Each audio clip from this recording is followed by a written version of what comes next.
አንተ ሞኝ እግዚአብሔር ሰላም አውሎ ስላሳደረ እየበደልከው ስላልቀሰፈ እግዚአብሔርን ሞኝ ልትለው ተወዳለህ እንዴ አለ።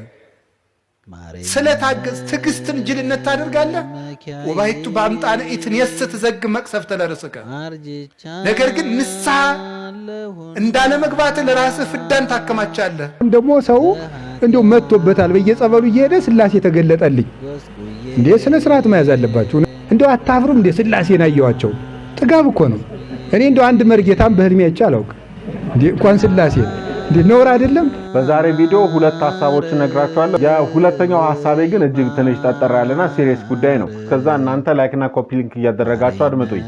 የመጀመሪያው ሐሳብ አብዛኛው የቪዲዮዎቻችን መጀመሪያ ላይ ኮፒ ሊንክ እና ላይክ አድርጉ እንላለን። ይሄንን የምንልበት ዋነኛው ምክንያት በቪዲዮዎቻችን የምናስተላልፋቸው መልእክቶች በርካታው ምዕመን ጋር እንዲደርስና ምዕመናኑም በዛ እንዲጠበቁ እንዲማሩበት ከማሰብ የዘለለ አንዳች ጥቅም ኖሮት አይደለም። ላይክ እና ኮፒ ሊንክ የመሰብሰብ አባዜ ያለብን መስሏችሁ ግራ የተሰኛችሁ ልትኖሩ ስለምትችሉ ስላላችሁም እሱን ክሊር ከማድረግም አንፃር ነው። እናንተ ላይክ ማድረጋችሁ ኮፒ ሊንክ ማድረጋችሁ በርካታ ምዕመናን ጋር እንድንደርስ ስለሚያግዘን ያንን ከማድረግ አንፃር ብቻ ነው እንጂ ሌላ የተለየ ጥቅም ኖሮት አይደለም። እግዚአብሔር በሚያውቀው ላይክ ስላደረጋችሁ ኮፒ ሊንክ ስላደረጋችሁ ቲክቶክ እንኳን የሚከፍለን ክፍያ ኖሮ አይደለም። ሌላው ሐሳብ ሁለተኛው ደግሞ ከላይ በቪዲዮ መጀመሪያ ላይ ሰምታችኋቸው የነበሩት አባታችን ርዕሰ ሊቃውንት አባ ገብረ ኪዳን በሚያስተላልፉት መልእክት ላይ ኮሜንቶችን ለማየት ሞክራለሁ። በውስጥ የምትልኩልኝም ሰዎች አንዳንዶቻችን ትንሽ ከመስመር ወጣ እያልን ይመስለኛል። በእርግጥ በዘመናችን አንቱ ቅዱስ መባልን ነው እንጂ ልክልካችንን የሚነግረንን ሰው አንፈልግም አንወድም።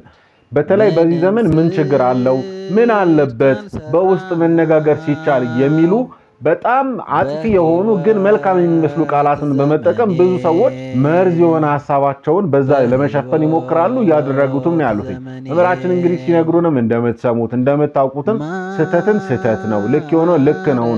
እኔ በቪዲዮ ሐሳብ ላይ ለመስጠት አይደለም እሳቸውን በስፋት እንደሚመጡበት ነግረውናል።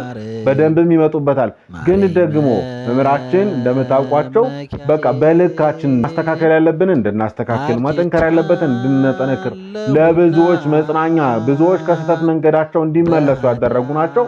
ደግሞም የቤተ ክርስቲያን የጀርባ አጥንት የሆነው የአብነት ትምህርት ቤት የምስክር መምህር ናቸው። የምስክር መምህር ማለት አንድ ሰው ለምሳሌ በመጽሐፍ መምህር ማለት ነው ብሉያትና ሐዲሳትን እየተማረ ያለ ሰው ሊሆን ይችላል። ያንን ጨርሶ ሄዶ ጨርሷል ልክ ነው በቃ ከዚህ በኋላ ማስተማር መምህር መሆን ይችላል ብለው የሚያረጋግጡ መምህር ናቸው። አስቡት ሐዲሳት ማለት ሐዲስ ኪዳንን በሙሉ ማለት ፈትፍቶ ማስተማር ይችላል ብለው የሚያጸድቁት እንግዲህ እሳቸው ናቸውና በጣም የሚያስተዛዝብ ሁኔታ መጽሐፍ ቅዱስን አንድ ቀን ገልጣችሁ የምታውቁ ሰዎች እሳቸው ላይ አፋችሁን ለመክፈት በምን አይነት ሞራል እንደደፈራችሁ አልገባኝም። እና እንደው ይሄ ነገር ትንሽ መስመሩ ቢይዝ የሚል ሐሳብ አለኝ። ሞኝ ሰው በዝምታው ሊቅ ይመስላል ይላል። ሞኝ ሰው በምኑ ምን ይመስላል? ሊቅ ይመስላል። አንዳንድ ሰዎች ዝም ስላሉ ትዕግስተኛ ይመስላሉ፣ ግን እስኪነኩ ድረስ ነው። ሌላ ቀንም ተናግሬ ያውቃል። የሆነች ሰዎችን ለማብሸቅ የሆነች በተናቸውን ፈልጋችሁ ክሊክ ማድረግ ነው። እሷን ነካ ካደረጋችኋት በሙሉ ፋይላቸው ይዘረጋል፣ ይናደዳሉ። ንድድድድድድድድድ የሚለው ፊት ይሄ እዚህ ላይ ጅማት ይገተራል። እኮ ፊታቸው እኮ ማተራ ጨለማ ይለብሳሉ፣ ይበሽቃሉ። ብሽቀት እህል አልበላቸው ይላል፣ እንቅልፍ አልተኛቸው ይላል። ይሄ ምንድን ነው? ትዕግስት ማጣት ወደ ሰፊ ዓለም ሲነኩ ያዙ ይልቀቁኝ ማለት እንዴ ታው እንጂ እንከባበር ማለት። ዘፈን ይፈቀዳል አይፈቀድም? አሁን እዚህ ክርክር ውስጥ እንውጣ። ይፈቀዳል አይፈቀድም ሳይሆን ጉዳዩ ጆሮአችንን ያበክናል። ኃጢአቱን እንተው ዝም ብላችሁ ኃጢአት ነው ዘፈን። እንዲያው ከዚያ በታች ግን ጆሮአችን እንዴት ነው በዘፈን? እኔ እኮ አሁን እስቲ ሌላውን ተው እሺ፣ ያላገባው የሴቱ በቱና አሁን ያገባችሁ ሰዎች ለሆነ ሰው እየተዘፈን እንዲያው የምትሰሙ ለሆነች ሴት ምን አርግ ብላችሁ ነው? እንዲያው ይገርመኛል እኮ እንዲያው አይገርም። አንድ ጊዜ የዘፈናችሁላትን ሰው አግኝታችኋል። ምን ባሉኝ ነው እንደው የምትዘሉት ማለት ነው? እንዲያው ይገርመኛል። ማምላክ ሰው ለማያውቃት ሴት በተዘፈነ ዘፈን ሲዘል ያድራል። ይህ ነውር እኮ ነው። ይሄ እኮ ጅልነት እኮ ነው። ይሄ እኮ መባከን እኮ ነው። ሰይጣን ካንተ እንዲርቅልህ ከፈልክ አሁን አንዳንድ ሰው አለ ሰይጣን እንደማራቅ እያለ የሚጃጃል ሰይጣን እንዲርቅ እንትና የሚባለው ጸሎት ጥሩ ነው ምናምን እንትስ የሚባለው ጥሩ ነው እንትና ደግሞ ለዚህ ጥሩ ነው የእንትና ደግሞ ድርሳን ጥሩ ነው። እንደዚህ አትጃጃል። ሰይጣን እንደዚህ ስላረቀው ብቻ አይደለም በኢየሱስ ክርስቶስ ስም ብሎታል። ጳውሎስ በሚሰብክለት በኢየሱስ ክርስቶስ ስም ብሎታል። ለኢየሱስን ያምኖ ለጳውሎስን ያምኖ አንተ ምን ቤት ነህ? ኢየሱስንም አምነዋል ጳውሎስንም አውቀዋል። አንተ ምን ቤት ነህ? ሰይጣንን አንዳንዱ ሰውማ እንደው ሲጸልይ ሰምታችሁ ሰው በጉልበቱ ለሚርቅበት ቀጥቀጥ በሰራዊቱ ይህ በጥርሱን ነከስ ሲያደርገው ሰይጣን የሚያመው ይመስለዋል። እንደዛ ሰይጣን እንደዚህ ብሎ አይርቅም። ሰይጣን የሚርቀው ጎበዝ እኛ ላይ ያስቀመጠውን ገንዘብ ወርውረን ስንጥልለት ነው። ያን ስንጥልለት ሰይጣን ይርቃል። ያ ክፉ አደራ ክፋት፣ ሞት ደግሞ ሰይጣንን ተጠግቶ ይመጣል። አንድ ምክር ልምከራችሁ። በየትኛው ደቂቃ የሚጸጽታችሁን ስራ ተሳድቤ ለ30 ደቂቃ ስሜቴ ይውጣልኝ ወይስ ራሴን ልግራና ክርስቶስ ደስ ይበለው አልታረቅም ብዬ ክብሬን ጠብቄ ሄጄ ደስ ይበለኝ ለጊዜ ወይስ ታርቄ የሰላም አምላክ ክርስቶስ ከኔ ጋር የሰላም ልጆች ሆነን ምንድነው ሁልጊዜ በሐዘን የምንሰቃየው? ለምን ነው የምንገረፈው? ለምንድነው ሁልጊዜ ስንጸጸት የምናድረው? ለምን ሰላም አይኖረንም? ለምን የምንሰቃየው? እኛ እኮ ውሉደ ሰላም እኮ ነን። ክርስቶስ እኮ ሰላም ነው። የእሱ ልጆች ለምንድነው ሰላም አጥተን የምናድረው? ልብስ እያለን የምንራቆት ለምንድን ነው?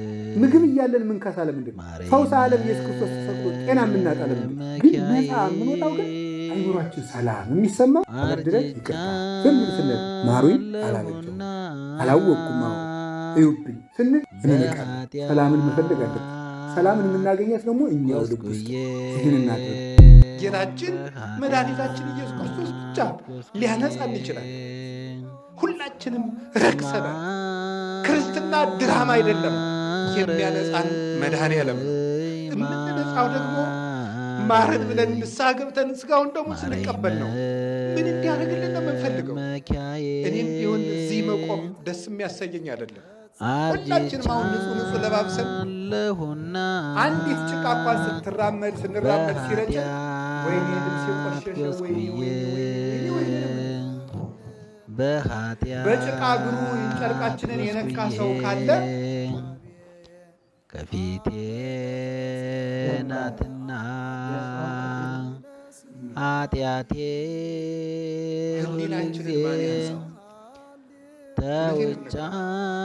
ተውጫለሁኔ ሰው መስለን እየዋል እንደ አውሬ ስንባክል ባዘን በትካዜ ሰላሜን እንደወንድባችን ማን ይመልሰው? ባዘን የረከሰውን አይምሯችን ማን ይቀድሰው? በፊት የሚቀድሰን መድኃኔዓለም ክፋትን የሚያስተካክለን የእሱ ነው። ጌታችን መድኃኒታችን ኢየሱስ ክርስቶስ ብቻ ሊያነጻን ይችላል። ሁላችንም ረክሰናል። መቀደስ አለብን፣ መመለስ አለብን። ክርስትና ድራማ አይደለም። አይምሯችን መስተካከል አለበት። ተንኮላችንን መተው አለብን። የሚያነጻን መድኃኔዓለም የምንነጻው ደግሞ ማረን ብለን ንስሐ ገብተን ስጋውን ደግሞ ስንቀበል ነው።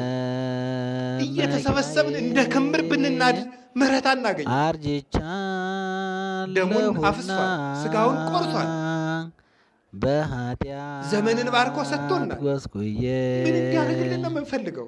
በኃጢአት ጎስቁዬ እንኳንስ እናንተ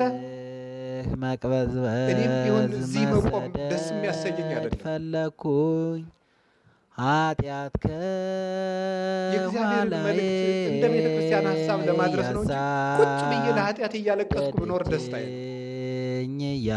እውነት ለመናገር ስለዚህ መድኃኔዓለም እንዲያነጻን ሳንነጻ የሰላም ሀገር እንፈልጋለን።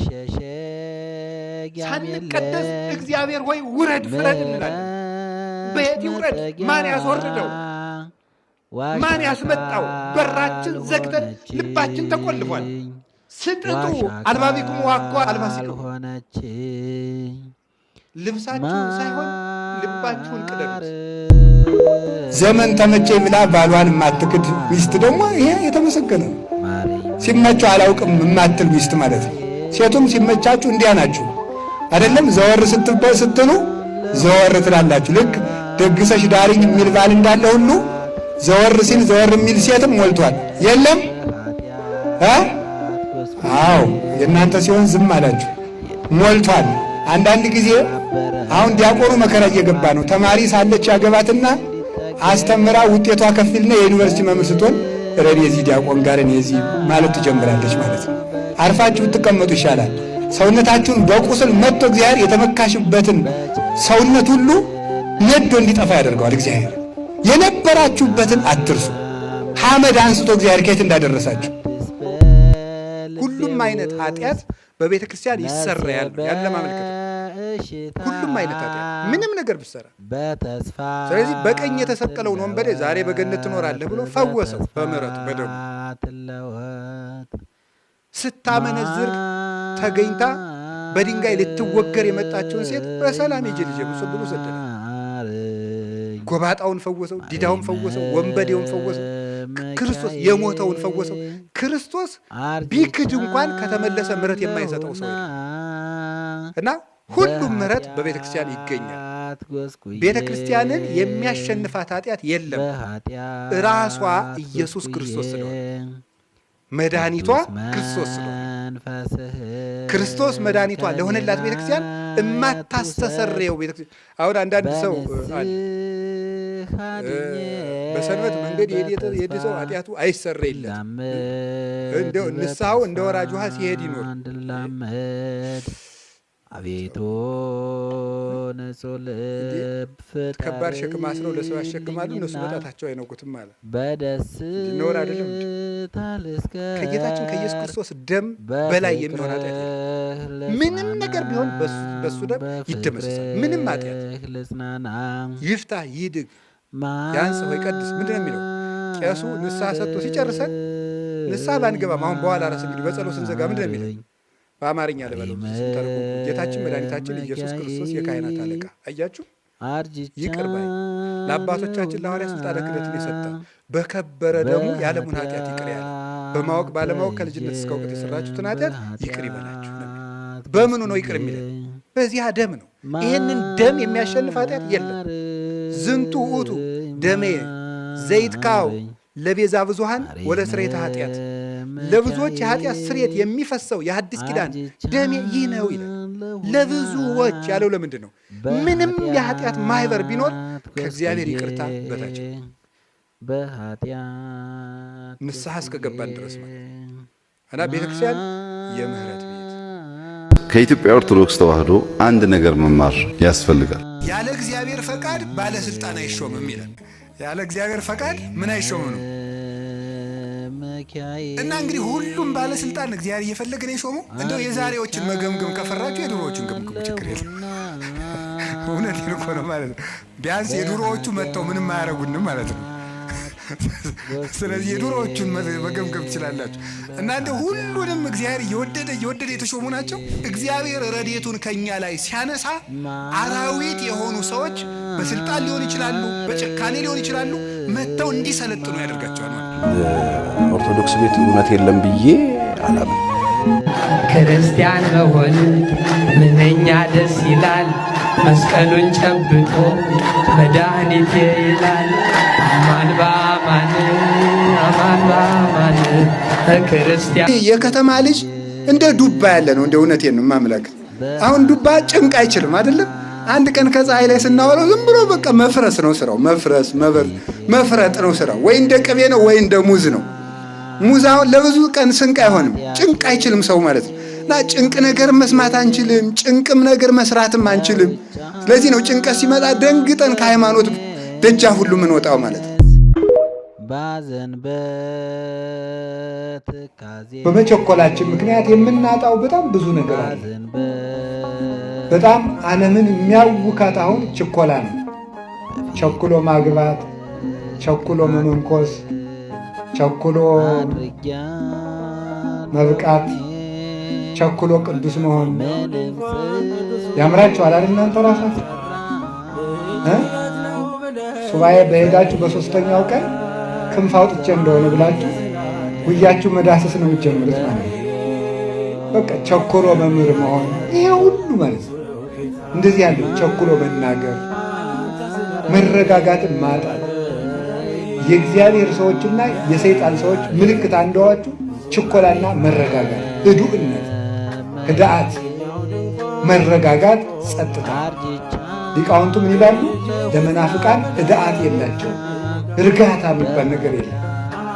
ሁሉንም ቶሎ ሞክረን እንጠፋለን። ሌላው ቀርቶ 5 ዓመት የጸለይንበትን ጊዜ እግዚአብሔር ዛሬ መልስ በሚሰጥበት ጊዜ እኛ አኩርፈን ጥለን እንሄዳለን፣ ቸኩለን ማለት ነው። እህቶቻችን ድንግልናችሁን ጠብቁ። የዲያቆን ሚስት ወደፊት እንዳናጣ እሰጋለሁ እና የመምህር ሚስት መሆንን አትፍሩት። ጥሩ ነው። ይኸው እንደዚህ ያለ ጠብጥሞ የሚገኝ እኮ ብትወልዱ እኮ የፈለገ ብትወልዱ 10 ነው። እስቲ 20 ልጅ ይገኛል። 20 ልጅ የተገኘ እኮ የመምህር ሚስት ስለሆኑ ነው። እንዲህ ያለ ቅናት እንዲያደርባችሁ፣ ጥሩ ቅናት እንዲያደርባችሁ ይገባል። እና የቄሶች ሚስቱም ባሎቻችሁ እንዲያገለግሉ ፍቀዱ፣ አታንጎርጉሩ። የካህን ሚስት የካህን በረከት ነው የምታገኘው። ይህን እንድትላልቅ ብዬ ነው። በስጋም በነፍስም የወላዷቸውን ልጆቻቸውን አምላከ ቅዱሳን በቸርነቱ ይጠብቅልን። ከዚህ ቀጥሎ እሳቸውን አመሰግናለሁ በእውነት። ከዚያ ወደ ትምህርቱ ሄዳለሁ። እሳቸውን ለምንድነው እንደዚህ ያልኩት? እኔ ለምሳሌ መነኩሴ ነው እንደ አቅሚቲ ይላል የዘመኑ ሰው ሲናገር። እንደ አቅሚቲ እኔም ወንበር ማስተማር ጀምሬያለሁ እና እኔ እንግዲህ የምትቆጣብኝ ሚስት የለችኝም፣ ማጫውታትም የለችኝ፣ ማቋረሳትም የለችኝም። ግን ይደክመኛል፣ እኔ ራሴ ይደክመኛል፣ ወንበሩ ያደክማል። የተማሪው ጥያቄ ልብ ነው የሚያወልቅ። የኔታ አረጋዊን መምህራችን አንዱ እዚህ ጓዴ መጠየቅ አቀበት ነው፣ መጠየቅ ግን ቁልቁለት ነው ይላል። እንደፈለገ ይደረስበታል ማለት ነው። ተማሪ ልብ ማውለቅ ነው ዝም ብሎ ስራው። ወተት ለምን ነጭ ሆነ ብሎ ቢሆን ይጠይቃል። ስጋት የለበትም፣ አይቸገርም ማለት ነው። ስለዚህ የተማርነው ብቻ ሳይሆን ያልተማርነውን ጭምር ነው የሚጠይቅ። የሆነ ሰው እየሮጠ ሄዶ አንተ አንድ ነገር ነበር አለው። ቆይ ሳትነግረኝ 3 ጥያቄ ልጠይቅህ አለው። አንደኛ የምትነግረኝን ነገር አይተኸዋል ወይ? አላየሁትም። ሁለተኛ የምትነግረኝ ነገር እውነት ነው ወይ? እኔ እንጃ። ሶስተኛ የምትነግረኝ ነገር ስለ ጓደኛዬ ክፉ ነገር ነው ወይ? አዎ። እንዳትነግረኝ በሕግ አምላክ። ያንዳንዱ ሃይማኖት ሲባል የድርጅት ስም ነው ወይም የተቋም ስም ነው ከማንሳት፣ ኦርቶዶክስም ሲባል የተቋም ስም እንጂ የእምነት ወይም ደግሞ የምናምንበት የምንሄድበት መንገድ እንዳይደለ ብሎ የሚያስቡ ሰዎች አሉ። ለመሆኑ እምነትና ሃይማኖት ልዩነት ይኖራቸው ይሆን ወይስ ደግሞ ምንድን ናቸው? እስቲ እነዚህን ጉዳይ ብናነሳ አባታችን። እሺ መልካም። በስመ አብ ወወልድ ወመንፈስ ቅዱስ አሐዱ አምላክ። እግዚአብሔር ይስጥልኝ። ሃይማኖት ባልን ጊዜ ሃይመነ ከሚል ቃል ነው የሚወጣው፣ ከግዕዝ ቃል ሃይማኖት ማመን፣ መታመን የሚል ትርጉም ይኖረዋል ማለት ነው። አምነ ሃይማኖት አመነ ነው። ከዚያ እምነት ከዚህ ይወጣል። እምነት የሚለው ከዚህ የሚወጣ ነው። በዚህ አካሄድ ሃይማኖት እምነትንም ጨምሮ የያዘ ነው። ሃይማኖት የሚለው አንደኛ ማመን ነው የሚሆነው፣ ሁለተኛ ደግሞ መታመን። ማመን ማንን የሚል ይወጣዋል፣ መታመን ለማን የምንታመነው የሚል ይወጣዋል። እነዚህ ሁለት መሰረታዊ ነገሮች የሚያጠቃልል ነው። ስለዚህ እዚህ ላይ የሃይማኖት አንዱ ትርጉሙ እምነት ነው ማለት ነው። የሃይማኖት አንዱ ትርጉሙ እምነት ይሆናል ማለት ነው። ይሄ ምን ማለት ነው? መጽሐፍ ቅዱስ ላይ ሃይማኖትን እምነት፣ እምነትን ሃይማኖት ብሎ የሚጠራበት ጊዜ አለ። ለምሳሌ ጌታችን መድኃኒታችን ኢየሱስ ክርስቶስ ሃይማኖትኪ አሕይወትኪ ማቴዎስ 15 ላይም እምነትሽ አድኖሻል፣ እምነትህ እንዲህ አድርጎልሃል፣ ሃይማኖትህ አሕይወትከ እምነትህ አድኖሃል እያለ ነበር የሚያድነው። ይሄ ሃይማኖት ግዕዙ ሃይማኖትኪ ሃይማኖትከ፣ ሃይማኖትህ ሃይማኖትሽ ነው የሚለው በግዕዙ። ስለዚህ እምነትን ሃይማኖት ሲለው ማለት ነው። ተአምኖ ብሎ ደግሞ ይጠራዋል፣ እምነት ሲል ነው እዚህ ላይ። ስለዚህ ሃይማኖትን እምነት ሲለው ሃይማኖትሽ አድኖሻል ሲል እናገኘዋለን። ከዛ ደግሞ ሃይማኖት ደግሞ በራሱ ሃይማኖት ተብሎ ሲጠራ ምን ተብሎ ይገኛል? ወአሐቲ ሃይማኖት አሐዱ እግዚአብሔር ወአሐቲ ሃይማኖት፣ አንድ ጌታ አንድ ሃይማኖት ወአሐቲ ጥምቀት ይላል ቅዱስ ጳውሎስ ማለት ነው። ስለዚህ አንድ ሃይማኖት ባለ ጊዜ አሁን ምን እያለን ነው ማለት ነው? ሃይማኖት የምንለውን በራሱ ቅድም ማመን መታመን ብለን የተረጎምነውን ነገር እየነገረን ነው ማለት ነው። ስለዚህ እምነትን ሃይማኖት፣ ሃይማኖትን እምነት ብሎ መጥራት በመጽሐፍ ቅዱስ የታወቀ ነው። ግን ምን ማለት ነው ባልን ጊዜ ሃይማኖት የምንለው እግዚአብሔርን ራሱን ነው። ሃይማኖት የምንለው ራሱን እግዚአብሔርን ነው። በመጽሐፍ ምእመን እግዚአብሔር የታመነ ነው፣ እግዚአብሔር ታማኝ ነው ተብሎ ቅዱስ ዳዊትም ተናግሮታል። ሌሎችም ነቢያት ሁሉ ጻድቅ እግዚአብሔር፣ ምእመን እግዚአብሔር እውነት ነው ብሎ እየተናገሩት ሁሉ ይህ ሃይማኖት ነው። አማኝ ሳይኖር ሃይማኖት አለ። እምነት ግን ይጎላል። እምነት ሊጎል ይችላል። ሃይማኖት ሳይኖር ግን ሃይማኖት አለ። ምክንያቱም ሃይማኖት እግዚአብሔር ነው። ሃይማኖት ማባብ ተፈጥረት ወሀበ ወልድ ታበጽሕ ወሀበ መንፈስ ቅዱስ ትትፈጸም።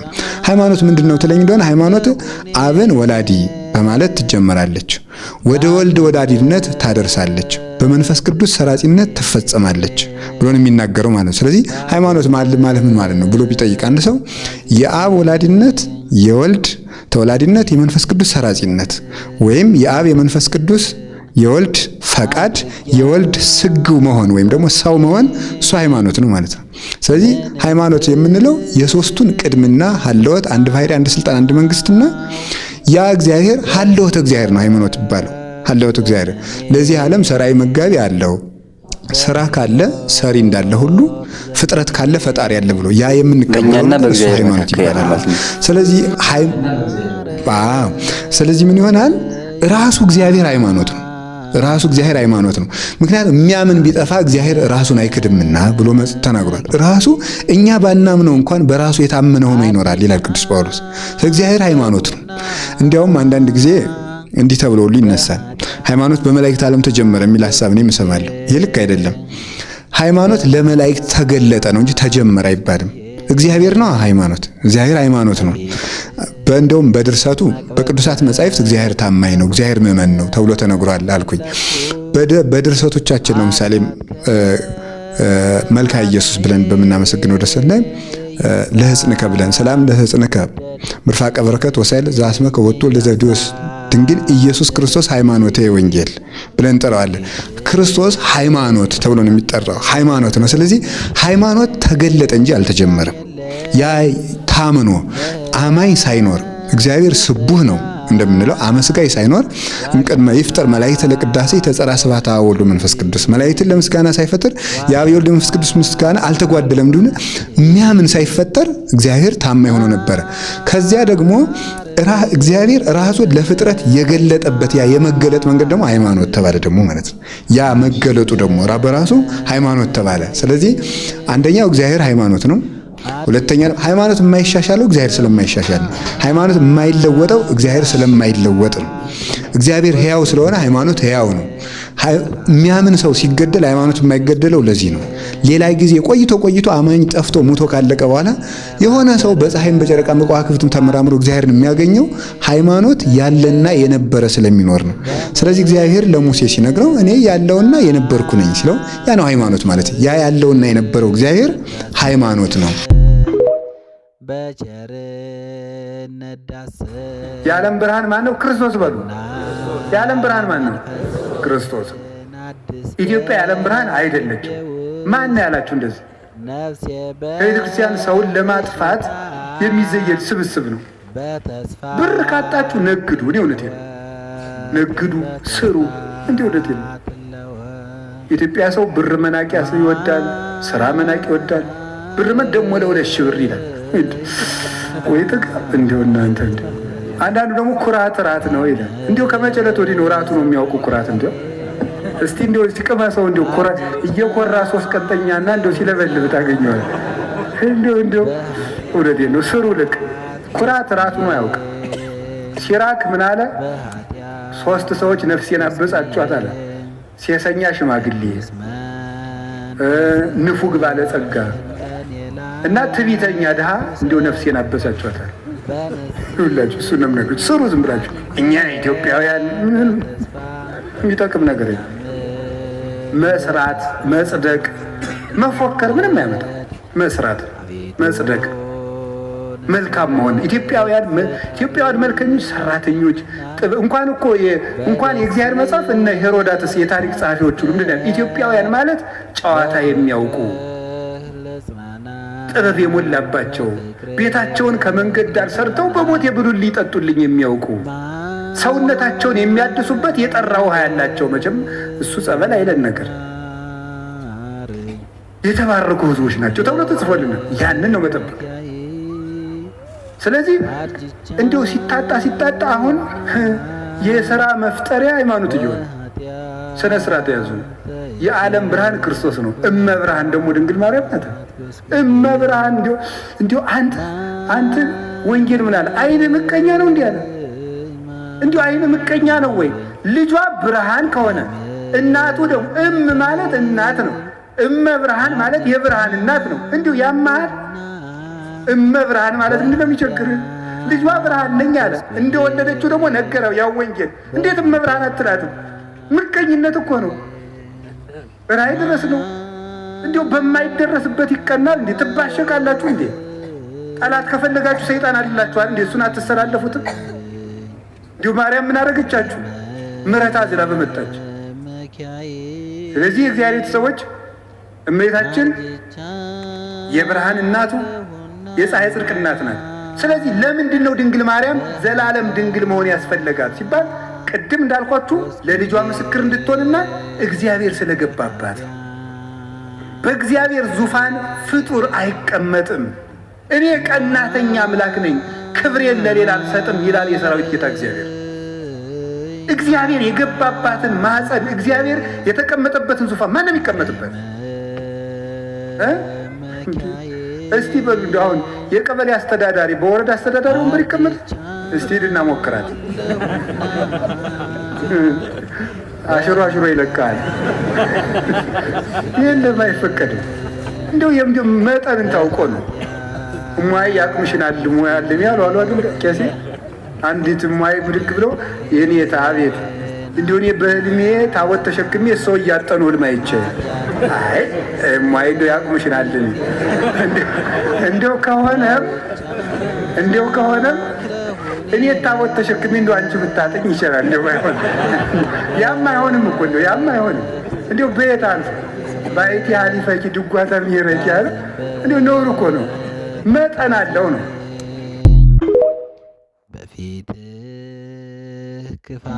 አባቴ አቤት፣ እኔ ላገባ ነበር። እሺ እና አንዳችን ድንግልና የለንም። እሺ እንዲሁ ግን ዘመዶቻችን እንዳያፍሩ ዝም ብለው ቆባ እንዲያረጉልኝ ችግር የለም። ይሄ አይደለም ችግር የፈጠረ እንደ ራሳችሁ ሐሳባት ነው። እንደ እግዚአብሔር ሐሳብ በሉላችሁም። እንደማን ሐሳብ አልኳችሁ? እንደ እግዚአብሔር ሐሳብ። ችግር የለም የሚለን ሰው የራሳችን ሐሳብ ነው እንጂ የሚነግረን የእግዚአብሔርን ሐሳብ አይደለም ማለት የእግዚአብሔርን ሐሳብ አይደለም። አሁን ሰው ከቤተ ክርስቲያኒቱ ከበደች እያለ የሚወጣው ለምንድን ነው? የራሱን ሐሳብ እዩት። ቆይ ስርቆት የማይመኝ ሰው ማን ነው? ሁላችንም። ዝሙት የማይፈትነው ማን ነው? ሁሉም። ጠዋት መብላት የማይፈልግ ጾም ቢቃለልለት የማይፈልግ ማን ነው? ሁሉም። ብርድ አይብረድህ፣ ጾም ይቅርልህ፣ ስራ ይቅርልህ፣ ክርስቶስ ሙቶልሃል ቢባል ማረፍ የማይፈልግ ማን ነው? ሁሉም። እዩ በሞቴ እረፍት የማን ሐሳብ ነው? የእኛ በሉ። መብላት የማን ሐሳብ ነው? መተኛት የማን ሐሳብ ነው? ምቾት የማን ሐሳብ ነው? አዎ። ስለዚህ የእኛን ሐሳብ እየነገሩ ከእግዚአብሔር ሐሳብ እየለዩ ከቤተ ክርስቲያን ያወጡናል ማለት ነው። የእኛን ሐሳብ የሥጋ ፍላጎታችን።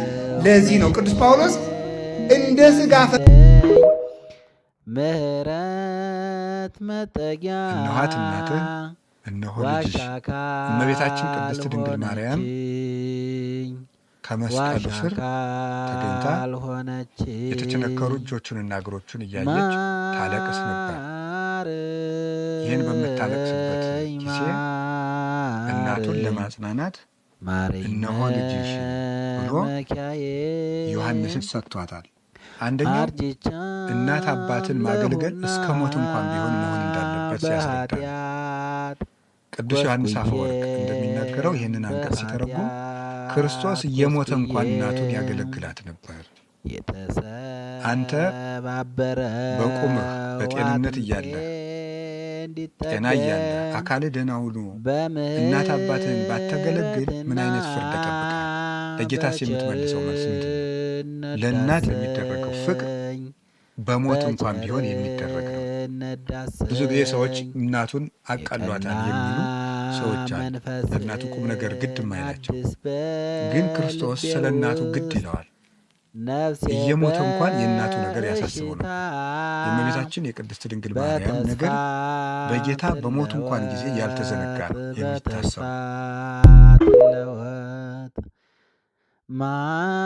ማርያም የሚለው ስም ሲነሳ ሰው እንደሆነ ያደረግሽ እግዚአብሔር አንቺን አይቶ እንዲፈጥረኝ ምክንያት የሆንሽ ምክንያተ ፍጥረት ብለን እመቤታችንን እናስባታለን። ማርያም ስትነሳ የነቢያት የመኖራቸው ምስጢር ያለመቀሰፋቸው ምክንያት ከመከራ የማለፋቸው ምክንያት ወላዲተ አምላክ ነበረች። ማስተዋል የሌለው ሲበላም የሚቸኩል ሲጸልይም የሚቸኩል ሲማርም የሚቸኩል ሲያስቀድስም የሚቸኩል መጽደቅንም በችኮላ ማድረግ የሚፈልግ ሱባኤ ቢገባ የሚቸኩል ለሁሉም ነገር ፈጥኖ መጨረስ የሚፈልግ ሰው ስር ሳይኖረው ያደገ ዛፍ ማለት ነው። ወሶ በሰረቀ ፀሐይ መጽለወ በቃ እስመ አልቦ ስሩ ለመሬቱ እስመ አልቦ እመቅ ለመሬቱ ስር ሳይኖረው ሁሉንም አግበስብሶ መከራ የመጣ ሰዓት የሚጠወልቅ እንደዚህ ያለው ነው። በእውነቱ መንፈሳዊ ነፋሳዊ የሆነ ማለት ነው። ቸኩሎ የወጣ ቸኩሎ የተገለጠ ቸኩሎ የበቃ እንዲህ ያለ ችኩል ምንጊዜም ሀገር ያጠፋል። ከእንደዚህ ያለ መንፈሳዊነት እግዚአብሔር ይሰውረ። መንፈስ ቅዱስ ያደረበት ሰው ምልክቱ አንደኛው ሰው ሳይመርጥ መውደዱ፣ ሁለተኛው ደስተኛ መሆኑ። ምንም ነገር ቢፈጠር የማይታወቅ ልብ ያለው እሱ የመንፈስ ፍሬ አፍርቷል ማለት። ልቡ ለጻድቅ ውኩል ከመ አንበሳ፣ ብትሰድቡት የማይከፋው፣ ብታንኳስሱት የማይከፋው፣ ብትተቹት የማይከፋው፣ ያለውን ነገር ሁሉ ብትወስዱበት የማይከፋው፣ ብታዋርዱት የማይከፋው፣ ከወንበር ብታወርዱት የማይከፋው፣ ብትሾሙት የማይፈነጥስ፣ ደስታውም ሐዘኑም የማይነቀነቁት ሰው ደስታ ሲያገኝ ብሎ ትንፋሽ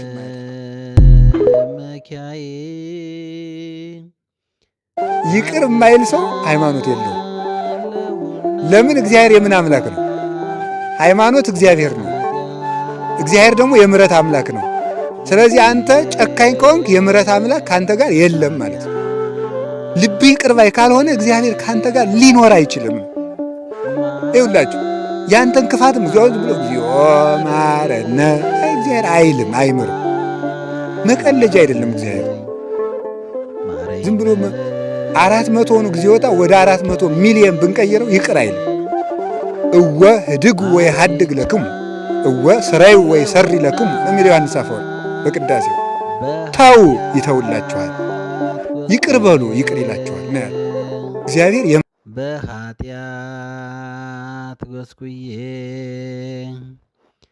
ከፊቴ ናትና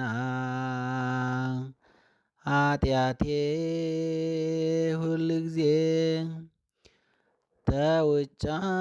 ተውጫለሁ እኔስ ባዘን በትካዜ